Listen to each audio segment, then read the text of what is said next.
Olá, nesta edição da TV Embelezar, nós estamos assim comemorando o Dia das Professoras, né, e também o Dia dos Médicos, das médicas. Depois eu vou explicar mais detalhes.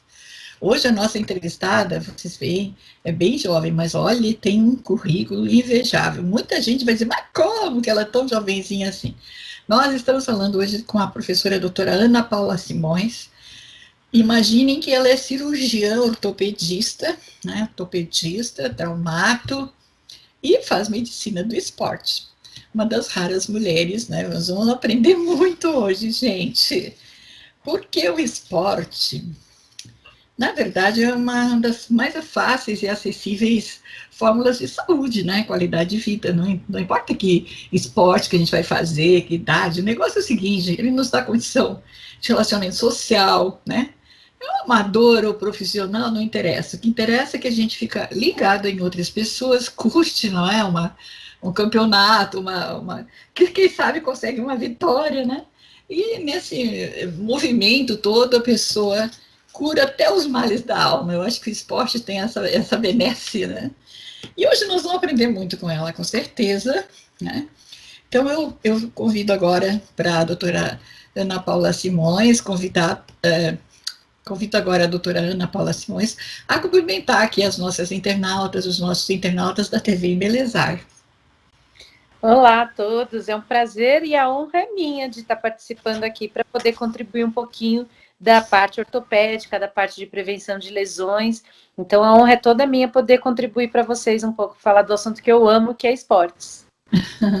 Legal, assim, que também a senhora está representando, né, as professoras no campo da docência, né, porque também é professora de ensino superior, e ao mesmo tempo representa, assim, as mulheres médicas, cirurgiãs, né, então, na sua especialidade são poucas. Eu acho que na medicina do esporte eu só encontrei a senhora, né, por enquanto. São poucas mulheres na em geral, porque eles falam que tem que ter um pouco de força para colocar um osso no lugar, né? Então é Sim. muito comum eles acharem que isso é uma especialidade masculina. Então, existe mais realmente número de homens nessa profissão, também porque relacionado ao esporte no Brasil está muito ligado ao futebol. Então, eles falam que é o meio masculino também. Eu gosto de esporte de uma maneira geral, já fui médica da Seleção Brasileira de Futebol Feminino, e lá a gente lidava com vários tipos de questões por fato de ser mulher. Mas isso nunca me impediu de realizar o sonho de estar cuidando de atletas.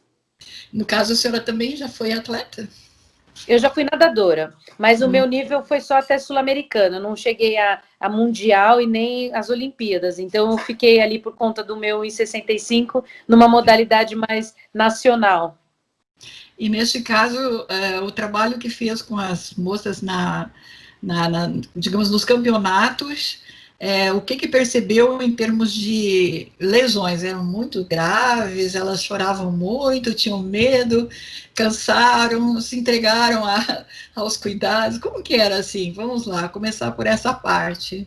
As mulheres têm questão mais primordial a questão hormonal, né? Então, a gente sempre traz isso porque não é culpa de ninguém, né? Algumas mulheres sofrem muito com as questões e as variações hormonais por causa do ciclo menstrual. Então, quando a gente começa a ter aqueles picos de emoção nas vésperas de menstruar, nada mais são que os hormônios borbulhando ali do corpo feminino. E isso faz uma liberação de um hormônio que chama relaxina, e a nossa pelve fica mais larga para, teoricamente, já receber o bebê todos os meses. E aí, quando não é concebido o bebê, esse hormônio cai e aí vem a menstruação e aí tudo se começa novamente. Então, a mulher, ela tem essas variações hormonais que favorecem as lesões, tem a questão da pelve ser mais larga, justamente para poder encaixar o bebê, e no final das contas faz o nosso quadril ser mais largo e muda a biomecânica, causando sobrecarga no joelho. E a nossa força muscular acaba sendo menor que a dos homens também. A gente quer competir, quer chegar na frente, quer estar em pé de igualdade, mas a gente esquece que o nosso corpo foi feito para conceber, né? E não adianta, a gente nunca vai conseguir ter a mesma força e capacidade que eles. É a questão dos biotipos, não é? Que as Exato. pessoas, às vezes, né? Existem casos de mulheres que conseguem até competir em igualdade com os homens, mas são casos mais raros também, não é, doutora? Temos, né? Tem mulheres que são bem mais fortes do que a grande população da sua idade ou paralelos, né? E homens também que não têm tanta força. E aí, nessa questão das variáveis, acaba tendo um equilíbrio de algumas mulheres conseguirem ganhar de algumas coisas de alguns homens, mas não é a grande maioria. É importante, assim, que a gente até abre um pouco com esse diálogo aí, que deve chamar muita atenção das mulheres e dos homens também, não é? Que negócio é esse, né? Mas, na verdade, ainda não tem uma grande difusão, não é? De esporte entre as mulheres, assim, não se vê muito incentivo nas escolas também, os campeonatos. Eu acho que isso também tem um pouco de falha, até mesmo de cobertura midiática, de patrocínios, não é? Eu me recordo que, assim, muito tempo atrás, eu acho que lá pelo ano de 1986, eu fazia parte de um grupo e era curioso que a maioria eram negros, eram professores de educação física e treinadores, né? E eles estavam tentando fazer as primeiras seleções de mulheres no futebol. Eu me recordo dessa fase, assim, muito interessante, as discussões, o que era, e às vezes buscava um médico para poder entender, quer dizer, realmente, assim, era um fenômeno como algo, assim, meio, eu digo, paranormal, né? As meninas não eram olhadas como os atletas, então, assim, a possibilidade, só aquela coisa de tentativa e erro, era mais ou menos assim, não é, doutora? É isso mesmo, é porque eu acho que é uma questão cultural, né? As mulheres sempre têm nessa questão social de ser uma matriarca. Então, nós fomos concebidas para receber, quando a gente nasce, uma bonequinha para cuidar, uma panelinha para poder brincar. E os homens, a gente sabe que eles recebem os carrinhos e os aparelhos para poder consertar. Então, culturalmente, a gente já vai crescendo com essa imagem de que vamos cuidar de casa e da família. Então, quando alguma mulher se desvia para esse lado esportivo ou um lado ortopédico, que é o meu caso, acaba sendo uma exceção. Mas hoje estamos mudando aos poucos os Sim, conceitos, acho que para alguns anos ainda, e as muitos. meninas daqui a pouco vão estar onde elas querem. E os homens, como sempre, também onde quiserem. Então, e agora com essa questão da quarentena, né, esse confinamento, também trouxe muitos problemas, provavelmente, para a saúde das mulheres, porque não tem condições de estar toda hora saindo para fazer até mesmo uma caminhada, uma corrida, não é? Porque está com as crianças em casa, horários diferentes, às vezes de temas online, enfim, quer dizer, eu acho assim que as pessoas que mais ficaram, entre aspas, a palavra bem simples e bem bagunçadas na própria vida, foram as mulheres, né, que perderam, assim, praticamente até a liberdade delas, né, que não tem mais, tem que se dividir, né, se dividir, tem que ser professora, tem que ser isso, aquilo, né, as faxineiras não vieram mais, as cozinheiras não vieram mais, quer dizer, então, ela teve que assumir vários papéis de uma hora para outra, né, então, o que a senhora tem a dizer isso aí? Esse estresse, ele provoca mais queda nas mulheres, mais osteoporose, mas o que exatamente, assim? É uma sobrecarga de uma maneira geral, né? As mulheres acabam sendo sobrecarregadas porque acaba somando os serviços de casa com os serviços familiares e os externos também, que a gente quer contribuir para a renda da casa. Então, eu costumo dizer que é uma questão de prioridades, né? Você tem que ver o que você prioriza na sua vida. A sua saúde, você tem que priorizar fazer sim atividade física e fazer alguma coisa para você se sentir bem e feliz.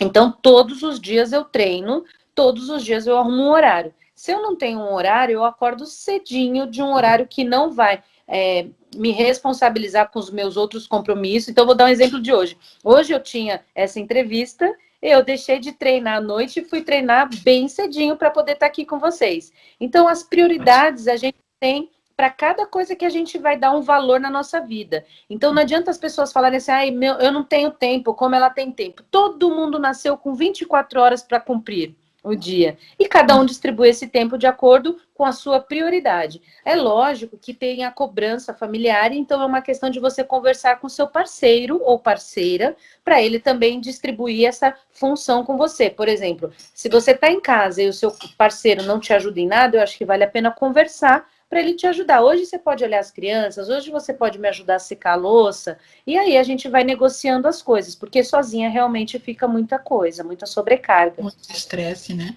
E o estresse, ele vai prejudicar também a parte de musculatura, a parte óssea ou não?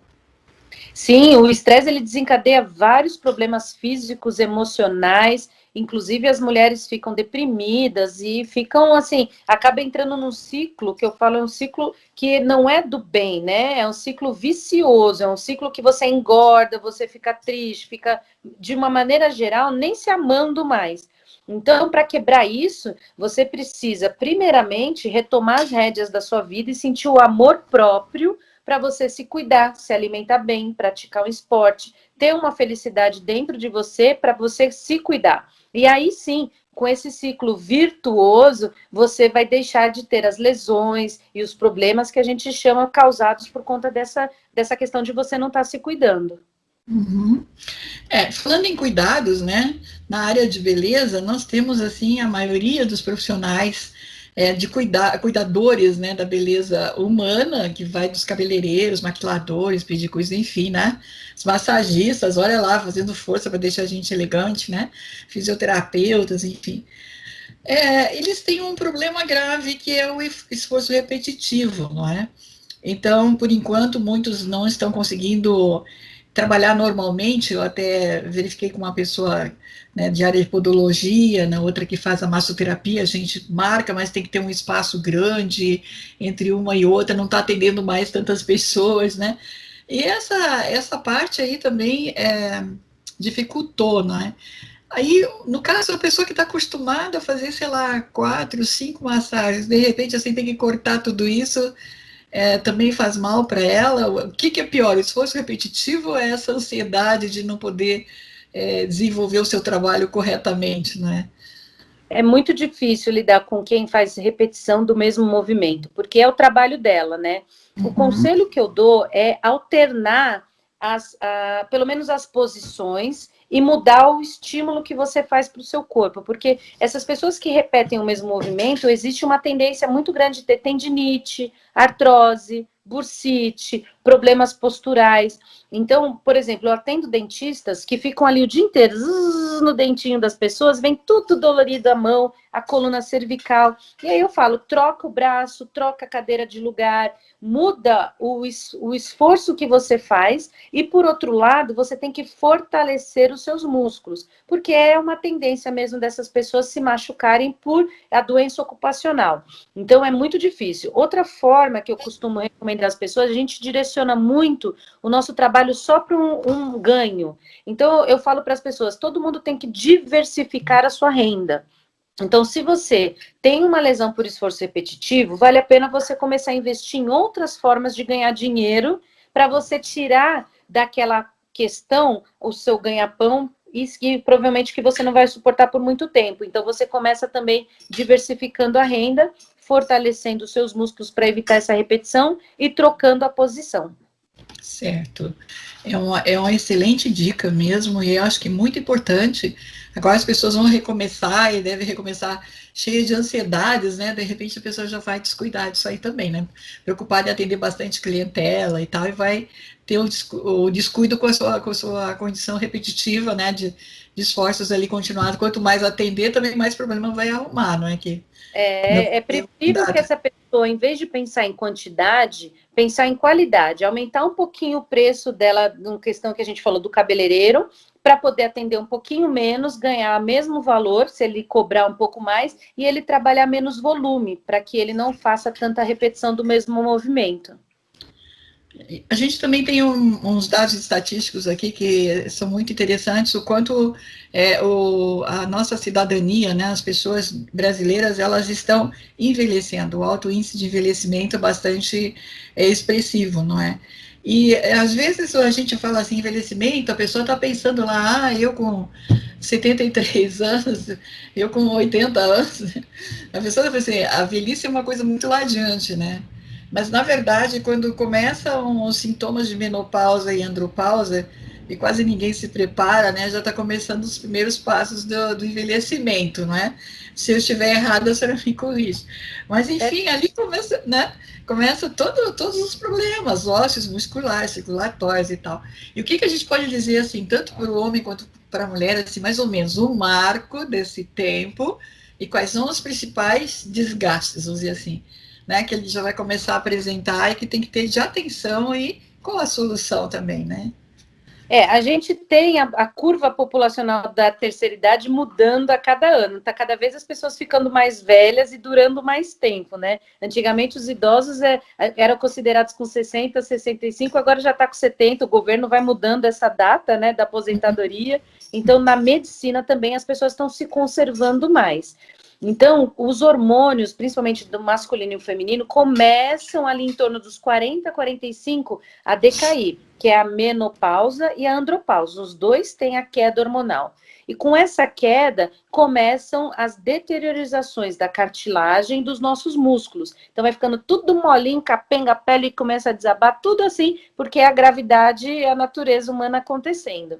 Então, as pessoas precisam, de uma maneira geral, entender que isso faz parte da vida, que não adianta ficar triste por causa disso, mas a única forma da gente evitar com que as dores apareçam é manter o peso adequado, fazer fortalecimento dos nossos músculos, usar medicamentos suplementares como cartilagem, colágeno, ômega 3, vitamina C, vitamina D. Existem vários para ajudar a suplementar, tentar de uma maneira possível fazer uma atividade física para você ter essa manutenção do esforço, sempre trabalhar a mente com leitura, com exercícios também para você se manter ativo, né? Evitar aquele famoso Alzheimer que a gente brinca, né? De ficar esquecendo coisas e ficar confuso. E na medida do possível manter a questão social, porque as pessoas mais velhas costumam se isolar, ficar sentado na cadeira só vendo ali televisão e muito isolado. Então, precisa também manter a parte social ativa para poder ter a comunicação, entretenimento, aquela vontade de viver com os amigos. Vou encontrar uma amiga na praça, vou fazer um curso de costura, vou fazer uma pintura, uma viagem. Então, tem que manter também esse amor pela vida. Uhum. E assim, qual esporte que poderia ser mais indicado para esse tipo de pessoal que está caminhando para o envelhecimento, digamos assim, porque parar de envelhecer ninguém vai conseguir, não é? Mas que possa dar um bem-estar melhor, vamos supor. Depende de cada um, porque eu vou dar um exemplo de hoje. Na academia, tinha lá senhores e senhoras de 75, de 80 anos, treinando igual eu estava treinando, que eu tenho 42, assim como os meninos de 18. Então, a questão da idade e atividade física vai de indivíduo para indivíduo. Tem maratonista, assim como tem caminhante. Então, se uma pessoa tem muitas dores e é muito sedentária, a recomendação é começar devagarzinho, com uma caminhada, com uma hidroginástica, com aquela ginástica bem para a terceira idade, devagarzinho, que é só movimentos, né? Aquela coisa leve. Mas se a pessoa já está acostumada a praticar, ela já pode ir indo adiante, até o céu é o limite. Então, não existe uma contraindicação. Existe a capacidade de cada um praticar o seu esporte, porque não existe, isso você não pode porque você é velho. Não existe. A pessoa ela pode fazer qualquer coisa, desde que ela se permita e o corpo também aguente, né? Certo.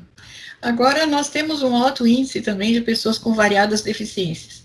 Muitas vezes são advindas de acidentes de trânsito, acidente de trabalho, né? Enfim, a gente tem essa variedade e, ao mesmo tempo, temos as crianças, né, que já vêm também com seus problemas aí muito variados, desde deficiência física propriamente dita, mas também intelectual, mental, enfim. As nossas políticas públicas, elas deixam a desejar, principalmente porque não é incluído a questão da reabilitação física como uma, não sei se oportunidade ou condicionante para melhoria também desse outro aspecto de qualidade de vida, não é? Então, o que a senhora tem a dizer? Eu sou crítica por não ter, agora eu não sei se eu estou sendo correta, porque não sou especialista como a senhora, mas eu acho que teria que ter também sempre incluído, não é, o exercício, pelo benefício que vai trazer também emocional, enfim, quais benefícios pode ser tudo em torno disso, né? Olha, desde o exercício, o benefício cardiorrespiratório, que é físico, até os benefícios mentais, que a pessoa vai ter uma vasodilatação e vai conseguir se concentrar melhor para uma leitura e um estudo.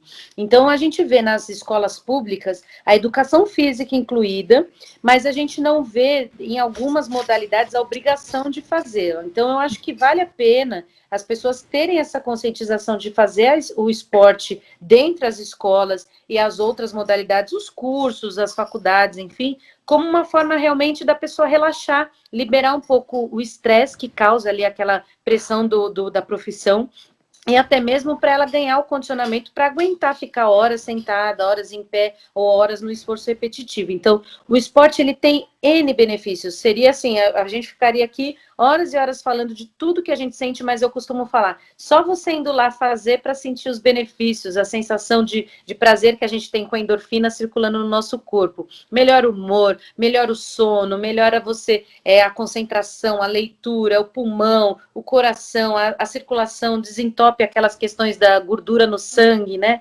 Então é muito bom em todos os aspectos. E o mais fundamental, que é o que a gente busca também, é manter o peso, né? Que é importante para a nossa saúde. Os índices são bastante preocupantes, porque eu li que são 45 milhões de brasileiros, né, com essas deficiências físicas as mais variadas, mas o que mais preocupou-me, assim, também na leitura, buscando os índices, né, é que são 86% dos brasileiros com algum tipo de transtorno mental. Então, nesse caso, como que ficaria também? Cabe aí o exercício físico, o incentivo a esportes direcionados.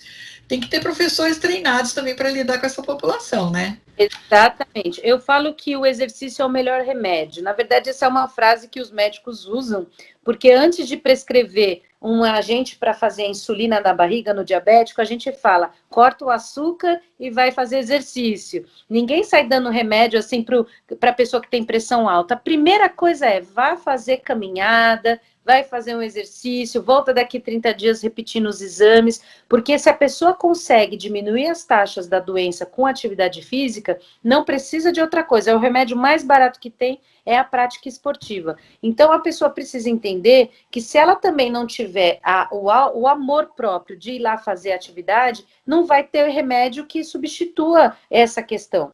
Então, se a pessoa não entendeu, não conseguir praticar o esporte de alguma maneira, ela vai ter que colocar remédio na vida dela cada vez mais, e mais, e isso não tem fim. Então, o esporte, ele cura, literalmente, essas doenças, principalmente as mentais. Só que, como você disse, se o profissional não estiver preparado, ele vai falar, vai, larga de ser preguiçoso, ou vai, faz isso daqui que você não está conseguindo. E aí a pessoa fica assim, poxa, mas eu não consigo porque dói, eu não consigo porque eu estou desanimada, eu não consigo por N coisa. Então, ele tem que achar também saídas para essa pessoa se sentir sempre estimulada. Eu já ouvi pessoas dizer assim, eu tenho vergonha. Fala assim, eu tenho vergonha lá, todo mundo. Aí eu não sei, eu me sinto tão feia, boto lá um shorts, assim, me sinto mal. Quer dizer, tem também esse aspecto da pessoa não se ter uma boa imagem, não é? E aí, no caso, se ela não tem essa boa imagem, ela vai deixar de participar. O que dizer para uma pessoa dessa? Então, aí eu digo assim, é o preparo do profissional, não é? Se o Exato. profissional não estiver preparado para mergulhar na dificuldade que a pessoa apresenta, não vai colocar essa pessoa, digamos, no contexto de colaboração com ela mesma, né? Exatamente, porque a pessoa que não vai por causa disso, ela não se ama, ela não se gosta de. Assim, eu sempre coloquei um camisetão e vou, sabe, aquela camisa mais larga que eu tenho, mais velhinha, aquela bermudinha mais surrada que tem e vai, porque a questão é que você está fazendo atividade para você se sentir bem, não é para mostrar o seu corpo, os seus shorts ou como você está. Então, não é esse o raciocínio. O raciocínio é: eu vou usar uma roupinha velha para suar, porque depois, quando eu me sentir melhor, eu vou colocar aquela roupa mais justinha e etc. A pessoa não pode nem, na minha concepção, nem pensar nisso. Assim, não existe, não tem essa possibilidade de você deixar de fazer um esporte porque não se sente bem por causa da sua roupa que você vai estar lá. É uma questão aqui da cabeça da pessoa, né? Não tem muito nexo isso, né? Infelizmente é o problema da autoimagem, né? Que a pessoa não tem, quer dizer, tem. Aí isso é que eu digo assim, eu tenho uma filha que trabalha com crianças especiais, né? E agora tá essa polêmica toda aí de salas separadas, não sei o que mais e tal, ela tá muito indignada com isso. Mas é que eu estava dizendo, minha filha, muitas vezes é a questão da autoimagem da pessoa, que vai, né, umas não vão aceitar, outras, para elas vai ser ótimo, porque ela também não está se sentindo bem no grupo, né? Isso assim, tudo vai ser sempre falha da professora, porque a professora que vai ter que fazer né, enturmar isso, que todos são legais, que todos são bonitos, que todos são bacanas, que todos podem, né, quer dizer, vai devagar, você já conseguiu melhorar, sabe aquela coisa? Eu acho assim que, não sei até onde eu posso dizer com certeza, mas me parece que falta muito no final, e aí estamos conversando com as docentes, né, esse treinamento de fazer uma coisa que eu considero como uma acolhida, né, você tem que acolher outra pessoa na limitação dela e mergulhar com aquilo ali, fazendo aquele progresso diário. É quase que terapêutico, mas é assim, o advogado não vai querer ser psicólogo, né? A professora não vai querer ser psicólogo, o juiz não vai querer ser psicólogo. Mas nós não estamos lidando com bonecos de borracha, né? Nós estamos lidando com seres humanos que têm os sentimentos. Se você vai trabalhar em alguma profissão que vai ter ser humano, você vai ter que aprender a lidar com as dificuldades humanas daquela pessoa. Então, vai trabalhar com animais lá na selva também. Aí talvez o animal acabe com ele, com os sentimentos do animal. Mas não é. Eu estou brincando um pouco, mas é assim, quer dizer, eu acho que está faltando muito também o ensino, né? Colocar esse lado de mergulhar no outro e trazer o outro para uma posição de superação dele mesmo, né? Comemorar as conquistas e tal. Aí eu estou me metendo na sua área, mas eu queria que a senhora me falasse assim, para tanto os profissionais, né, docentes, quanto para profissionais em geral que lidam com o ser humano, que eu acho que é essa valorização do outro, fazer com que o outro diz assim, você conquistou, já melhorou alguma coisa a mais, então vai fazer como é que se diz assim, vai aumentar essa autoestima na outra pessoa, né, para se superar, é isso? A gente acaba passando poucas horas com os alunos, né? Mas se a gente não estimular isso dentro deles, eles também não vão levar para casa. Mas eu acho que a grande questão é como você é educado dentro da sua casa e dentro do seu círculo. Porque se os seus próprios pais não te elogiam e seus próprios pais não te dão esse vigor, e as pessoas que ficam lá a maior parte do tempo, é muito difícil um professor conseguir resgatar isso em algumas horas. Mas dentro de um esforço geral, o professor tem que, de todas as formas, estimular o aluno para dar o seu melhor.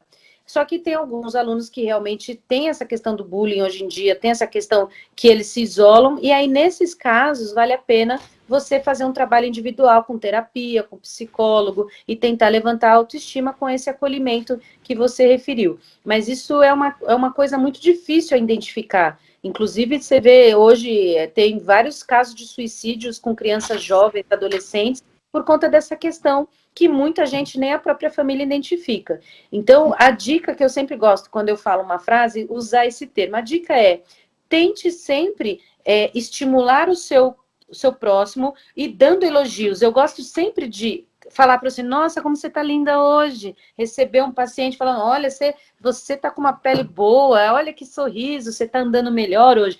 Com palavras positivas, receber as pessoas, os pacientes, os alunos, e tentar ensiná-los que isso sempre vai levantar a moral de qualquer um.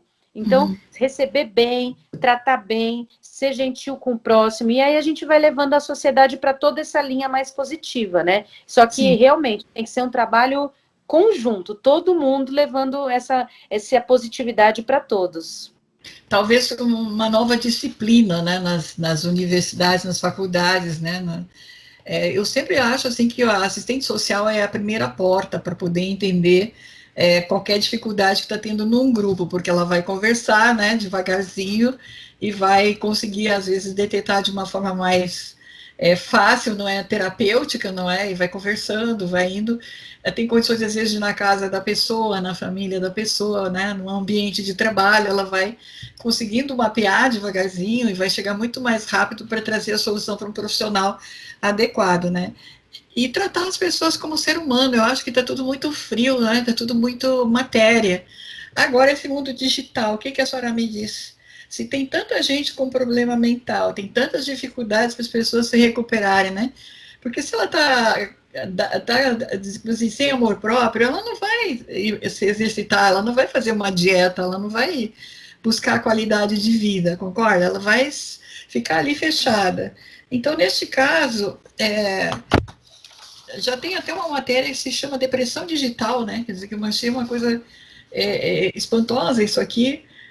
que leva as pessoas num esgotamento que, como a senhora disse, algumas vão tentativa de suicídio, outras ficam agressivas com terceiros, né?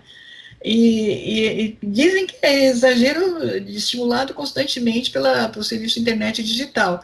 Quer dizer, isso também na área da medicina já está sendo olhado, por exemplo, como que está essa parte, assim, porque é uma coisa nova na ciência, me parece, né? Sim, é um mundo moderno que a gente está aprendendo a lidar, mas eu vejo que a questão social, ela sempre esteve no nosso meio, só que de forma menor. A gente sempre olha o vizinho, né? Então a gente olha na casa do outro e fala: nossa, olha o carro dele, como eles são felizes, olha essa revista, antigamente era revista, essa modelo, como o corpo dela é perfeito. Sempre houve uma coisa que é a comparação com o vizinho. Então, o ser humano, ele nunca sabe se o vizinho realmente mostra aquela realidade que é dentro da nossa própria casa. Então, com as redes sociais e com a internet, isso ficou escancarado, porque a gente só posta a parte legal do nosso dia. Eu não posto a hora que eu tô triste, ou a hora que eu brigo com alguém. Ninguém vai lá para falar assim: hoje eu fui mal atendida. É muito difícil você ter relatos de uma vida real nessas questões digitais. Então a pessoa fica consumindo aquela perfeição diariamente e ela acha que a vida dela é a única do planeta que tem os altos e baixos. Só que isso não existe, porque a foto que eu tiro é sempre com a respiração presa com Photoshop e eu posto que eu sou maravilhosa. E a pessoa não entende que aquilo é para realmente expor uma visão que não é a realidade.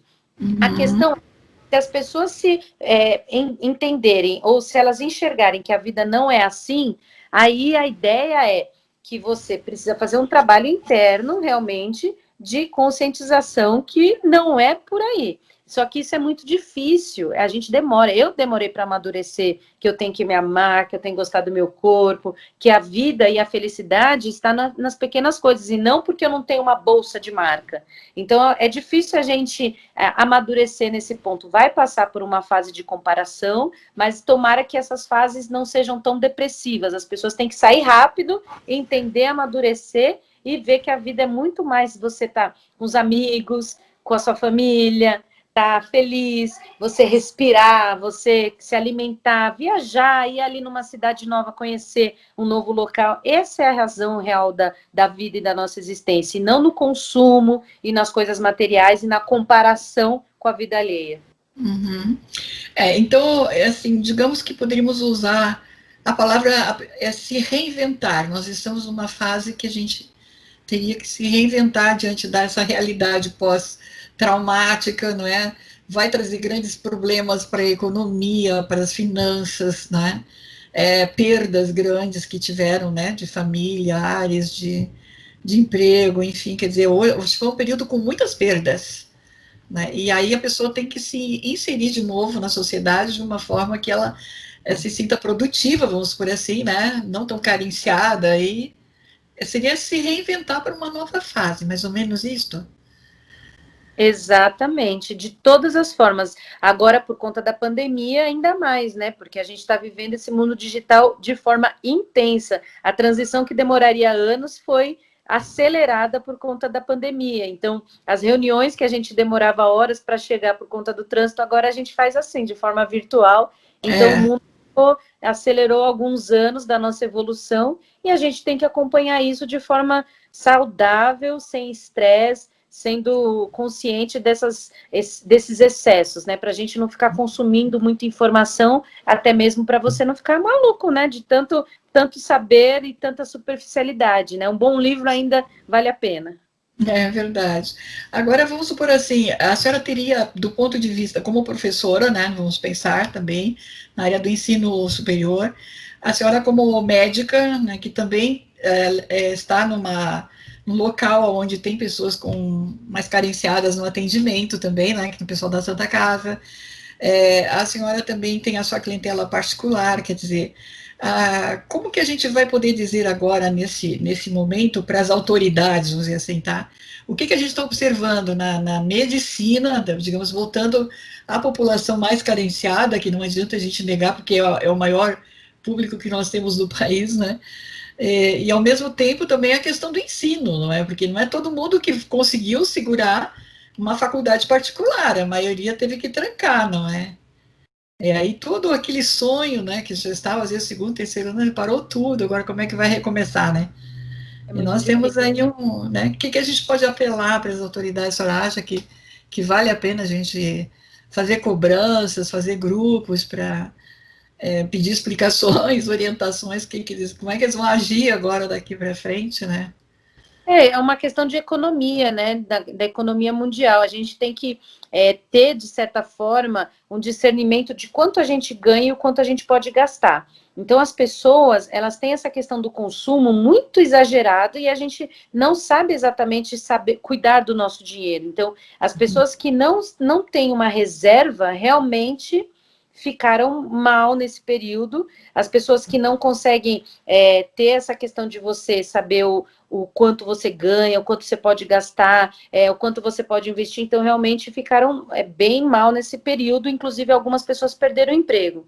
Então, a palavra é: se você tem uma condição de estudar e buscar uma recolocação dentro do seu trabalho, sempre vale a pena você buscar melhores cargos, buscar estudar bastante, buscar ler muito livro, buscar se atualizar. Eu não paro nem um minuto de ler e estudar, mesmo tendo a minha profissão consolidada.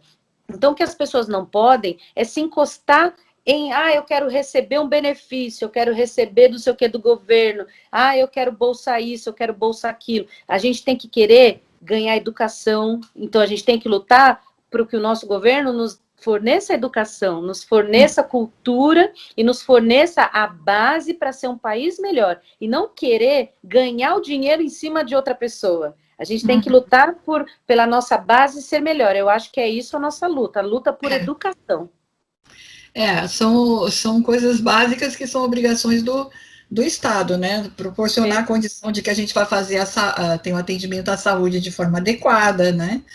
Porque, né? E também o acesso, como a senhora disse, tanto ao estudo formal, né? Que é principalmente os jovens, quanto aos estudos técnicos que vão nos dar condições também de a gente buscar mais oportunidade de trabalho, não é? Eu acho que está faltando, né? Bastante nesse campo, tem que trabalhar mais, não é? Eu acho que o incentivo, principalmente nós temos muitas pessoas jovens desorientadas no momento.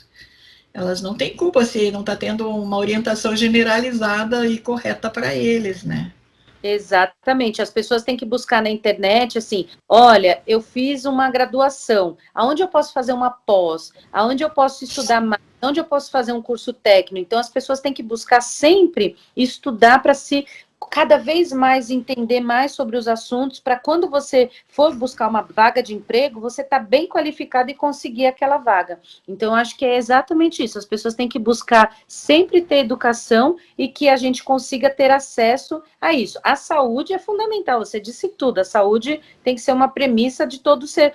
Lá fora as pessoas não têm convênio médico, né? Tudo serviço público, mas isso é uma organização do nosso país de muitos anos que está sendo tentada ser feita e realmente é muito difícil colocar um sistema público que seja efetivo aqui no nosso país, mas um dia a gente consegue, se Deus quiser.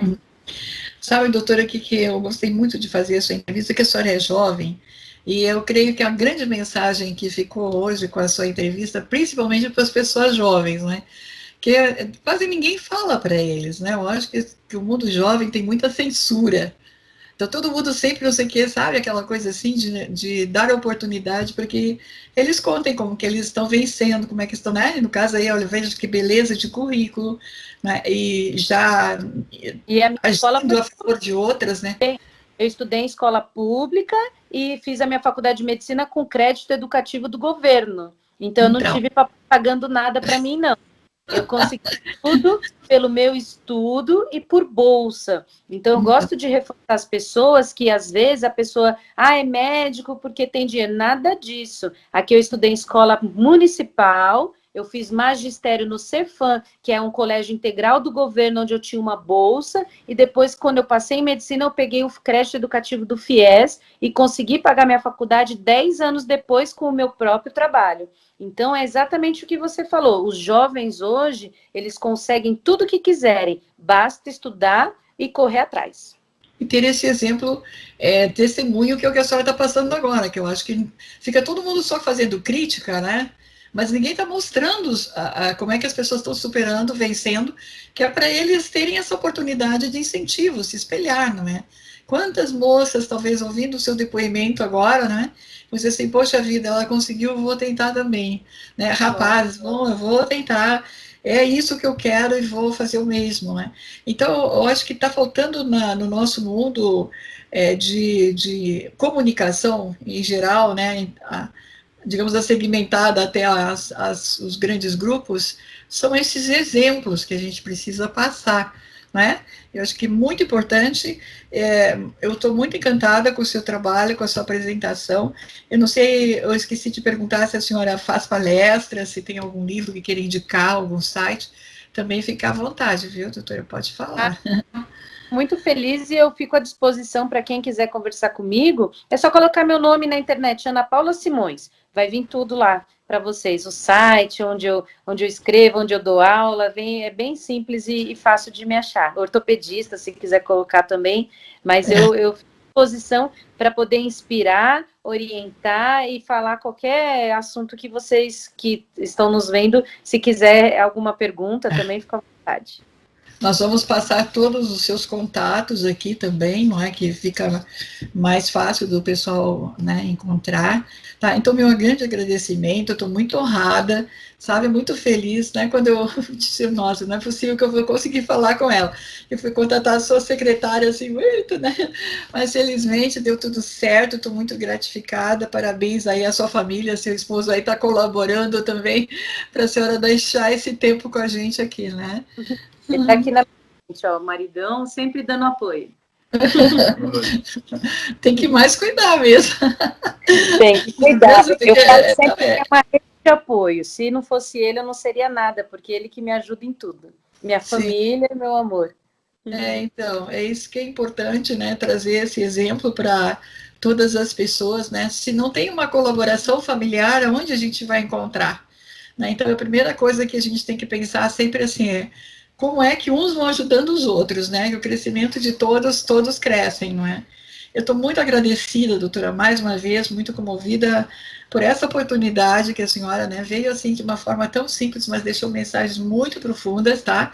E muito honrada, realmente. Acredito que foi um excelente exemplo para a área docente, para a área da medicina, né, representando aí essas datas festivas. Né?